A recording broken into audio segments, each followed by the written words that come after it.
नमस्कार। टीवी 9 भारतवर्ष के digital live में आप सभी का स्वागत है। सिडनी के मैदान पर भारतीय टीम ने वो कर दिखाया जिसका इंतजार हर भारतीय क्रिकेट फैन वनडे सीरीज के बाद से कर रहा था। वनडे सीरीज में मिली हार के बाद भारतीय फैन जो निराश हुए थे, आज उनको खुशी मनाने का एक बड़ा मौका मिल गया है, क्योंकि सिडनी T20 मैच के साथ ही भारत ने सीरीज 2-0 से अपने नाम कर ली है। आइए आज के इस मुकाबले के बारे में हम बात करेंगे अपने सहयोगी आयुष से। तो आयुष, जैसा कि हम सुबह बात कर रहे थे कि भारत के लिए आज के मुकाबले में जीत बहुत ज़रूरी है, और आखिरी भी कहीं ना कहीं इस बात की गवाही दे रहे थे कि भारत जीतने वाला है। आखिरकार वही हुआ। तो अगर हम बात करें भारतीय बल्लेबाजी की, सबसे पहले शुरुआत वहीं से करते हैं। या टॉस जीता भारत ने, पहले ऑस्ट्रेलिया को बल्लेबाजी के लिए बुलाया। आपको लगता है कि जो टारगेट दिया था ऑस्ट्रेलिया ने काफ़ी था भारत के लिए, या भारत चाहता तो शायद उससे कम पर भी उनको रोक सकता था, या गेंदबाजी में शायद कहीं ना कहीं कुछ कमी दिखी? रिया, सबसे पहले तो जो हमने पिछले लाइव में बोला था कि जो पार स्कोर है वो 200 रहने वाला है, तो कहीं ना कहीं सबसे पहला पॉइंट तो ये होगा कि I think Australia were 10 run short. 10 run उन्होंने 10-15 रन उन्होंने कम बनाए हैं, और उन्होंने बीच में मोमेंटम भी खो दिया था जब वो बीच में विकेट खोने लगे। लेकिन इस मैच को अगर हम एक लाइन में बोलें तो टिपिकल इंडियन रन चेज जिसको हम बोलते हैं, कि टीम इंडिया टॉस जीतती है, पहले बैटिंग का फैसला बॉलिंग का फैसला लेती है, एक अच्छा खासा लंबा स्कोर होता है, इंडियन बॉलर्स पिट जाते हैं, और फिर इंडियन स्ट्रॉन्ग बैटिंग लाइनअप आती है और मैच जीत जाते हैं। तो it can be called as a typical Indian run chase. Australia की बैटिंग अगर हम बात करें तो उन्होंने, जैसे आपने कहा कि कहीं ना कहीं कमी रहेगी, लेकिन उसके बावजूद आज हमें देखने को मिला कि ऑस्ट्रेलिया की बल्लेबाजी में मैथ्यू वेड के अलावा सभी बल्लेबाजों का एक कैमियो रोल रहा। ओपनिंग बहुत अच्छी मिली उनको, लेकिन उसके बाद अगर आप ऑस्ट्रेलिया की बल्लेबाजी के बारे में बात करना चाहेंगे तो आप क्या कहेंगे कि किसकी कमी रह गई, या कहाँ से और वो एक्स्ट्रा 10 रन आ सकते थे, और किसकी बल्लेबाजी ने प्रभावित किया? रिया, एक्स्ट्रा 10 रन की जो बात है वो बिल्कुल मोमेंटम उन लोगों ने बीच में खो दिया विकेट्स खो के। तो अगर उनकी पार्टनरशिप, एक और पार्टनरशिप चाहिए थी। स्टार्टिंग उनको बहुत अच्छी मिली, स्टार्ट बहुत शानदार रहा, लेकिन उसके बाद जो स्मिथ और मैक्सवेल जब खेल रहे थे या हेनरी के साथ, ये अगर पार्टनरशिप हल्की सी लंबी जाती 2-4 ओवर और, तो शायद वो 10-15 रन आराम से कवर कर लेते। अगर ऑस्ट्रेलिया के वो 10 रन कम रहे तो कहीं ना कहीं भारतीय गेंदबाजी में जरूर कुछ कमाल का था। तो आपको क्या लगता है आयुष, भारतीय गेंदबाजों में से आज कौन सा ऐसा गेंदबाज आपको लगा कि जिसने प्रभावित किया, जिसने दिखाया कि ठीक है ऑस्ट्रेलिया के खिलाफ भी मैं कर सकता हूँ? वैसे मैं जानती हूँ कि आयुष किसका नाम लेने वाले, तो आप बताइए कि आपके हिसाब से कौन सा गेंदबाज सबसे ज़्यादा सफल रहा भारत के लिए? पूरा वर्ल्ड जान रहा है, सब कोई जान रहा है कि इस पूरे मुकाबले में इकलौता एक प्लेयर रहा जिसने केवल ऑस्ट्रेलिया के खिलाफ नहीं रिया, वो पूरे वर्ल्ड लेवल पे ये साबित कर चुके हैं कि वो कितने बेहतरीन T20 गेंदबाज हैं। टी नटराजन 4 ओवर में, जहां आपके मेन गेंदबाज चहल 13 की इकोनॉमी से गए, दीपक चाहर 12.5 से गए, आई गेस 10.5 से, तो आपके जहां बाकी गेंदबाज 10.5 के ऊपर रन रेट से पिट रहे हैं, वहां पे आप 4 ओवर में 20 रन देकर 2 इंपॉर्टेंट विकेट्स लेते हैं। हैट्स ऑफ बॉस, बहुत ही शानदार गेंदबाजी थी। Stand out bowler for India, and मैं प्रेडिक्ट ऐसा करता हूं कि 2021 नटराजन का साल होने वाला है। और 2021 में T20 वर्ल्ड कप भी होने वाला है। तो खैर हम बात करेंगे भारतीय बल्लेबाजी की। तो धवन और KL राहुल ने आज ओपनिंग की। आपको लगता है धवन टच में थे, लेकिन KL राहुल अपनी पारी को बड़ा नहीं कर पाए, उसको कन्वर्ट नहीं कर पाए, जहाँ पे जरूरत थी शायद वो होते तो एक और ज़्यादा अच्छी शुरुआत भारत को मिल सकती थी। बिल्कुल, देखिए स्टार्ट जो था वो शानदार था, सबने देखा। KL राहुल बिल्कुल 30 रन बनाए उन्होंने। कभी कभी होता है कि स्टार्ट में वो टच नहीं आया, इंडिया 2.5 ओवर के बाद इंडिया ने मारना शुरू किया, तब तक इंडिया डिफेंसिव थी। एग्जैक्टली।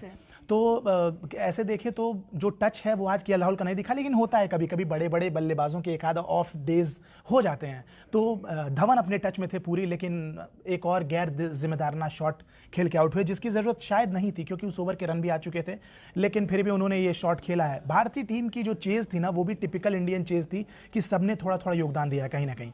तो विराट कोहली का एक कैमियो, जो आपसे बात की मैंने, विराट कोहली का काफ़ी बेहतरीन कैमियो था। 24 गेंदों में 40 रन बनाए, वो काफ़ी इंपॉर्टेंट थे। हालांकि इंडिया ऐसा चाहता था कि विराट कोहली कुछ देर और क्रीज पे रुकें और वो टिपिकल विराट कोहली चेज देखने को मिले, लेकिन कोई नहीं। बाकी एंड में श्रेयस अय्यर वाज ऑसम, और हार्दिक पांड्या तो he is what he is.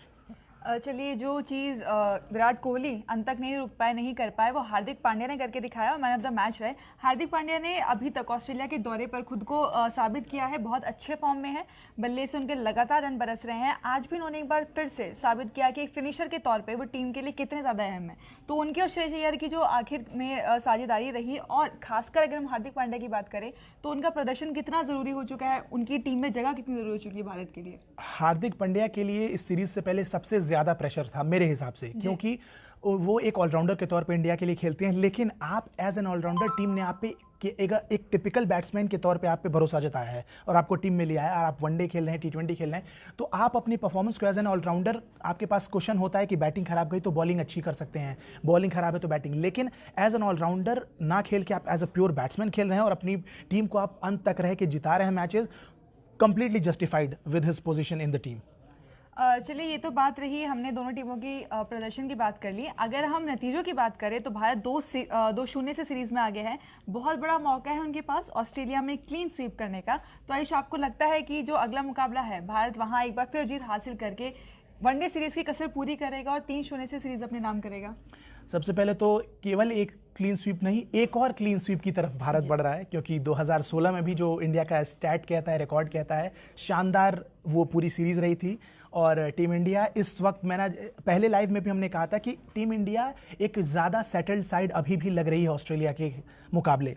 और आज मैच में भी हमने देखने को मिला कि जब एक्सेलरेशन चाहिए था तब एक्सेलरेट किया, जब रुकना था तो रुके, तो काफ़ी मैच्योरिटी से टीम इंडिया ने डील किया है। और मैं काफ़ी कॉन्फिडेंट हूँ कि शायद जिस तरीके से एक मनोवैज्ञानिक दबाव जिसको बोलते हैं वो भी ऑस्ट्रेलिया पे हावी हो रहा है, क्योंकि उनके प्लेयर्स एक करके एक बड़े बड़े प्लेयर्स, उनके बड़े बड़े नाम धीरे धीरे बैक आउट होते जा रहे हैं।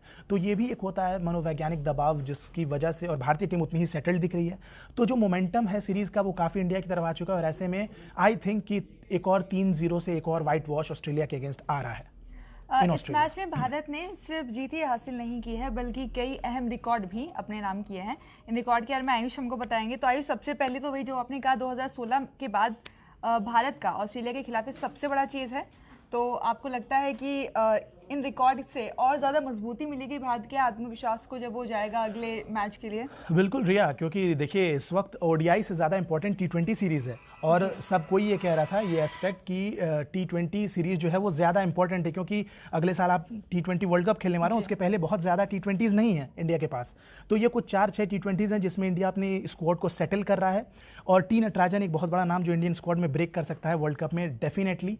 खैर, स्टैट्स की जो बात करें, पिछले 9 T20 मैचेस से इंडिया हारी नहीं है, तो ये आपस में अपने आप में एक बहुत बड़ा रिकॉर्ड है। और इस रिकॉर्ड से मतलब मुझे नहीं लगता है कि शायद ये अफगानिस्तान इससे ऊपर है बस एक। अब स्टैट्स क्या कहते हैं रिया? अफगानिस्तान साल 2016-17 में लगातार 11 T20 जीता था, वहीं उसके अगले साल 18-19 में उसने लगातार 12 T20 जीते थे। भारत बराबरी कर चुका है अपने सबसे बड़े राइवल की, जिसका नाम है पाकिस्तान। तो दोनों ने अब तक 9 मैचेस जीते हैं, उन्होंने साल 2018 में, जबकि हम अभी जीत रहे हैं। हमारे पास मौका है उनसे आगे निकलने का। तो क्लीन स्वीप के साथ साथ भारत कहीं ना कहीं पाकिस्तान को भी पछाड़ देगा, तो अगले मैच में भारत के लिए जीत डबल धमाका भी हो सकती है।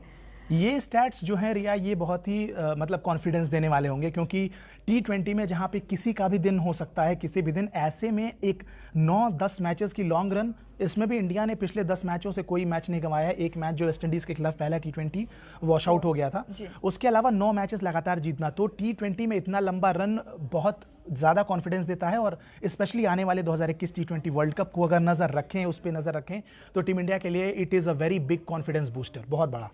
चलिए, हम तो ये उम्मीद कर रहे हैं कि भारत अगला मैच भी अपने नाम करे, सीरीज के साथ साथ पाकिस्तान को भी पछाड़े, जैसा कि हमारे सभी क्रिकेट फैंस चाहते हैं। तो आज के लिए इतना ही। हमारे साथ जुड़ने के लिए आप सभी का शुक्रिया। अड़ी सोमवार से शुक्रवार शाम 6 बजे सिर्फ TV9 भारतवर्ष पर।